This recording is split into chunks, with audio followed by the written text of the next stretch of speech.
তোমরা বিশ্বাস করবে না বললে কাল রাত্রির 2-2:30 অবধি আমি আর সম্রাট জেগে জেগে আমাদের নতুন বাড়ির ব্যাপারে আলোচনা করেছি।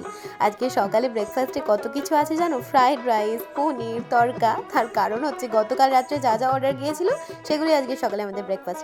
আর ইদানিং না আমি ফেস ওয়াশ দিয়ে মুখ ওয়াশ করলেই সারাটা দিন মুখটা ড্রাই হয়ে থাকে, তাই আমি সকালে স্নান করার আগে মুলতানি মাটি দিয়ে একদম ফেস ওয়াশের মতো করে ফেসটা ক্লিন করে নিই। আর সন্ধ্যেবেলা আমি আমার শাশুড়িকে জিজ্ঞেস করতে আমাকে বলছে ছাতাটা আমার মাথার উপর রাখ, তাই জন্য ছাতাটা আমি মাথার উপর রেখে দিয়েছি।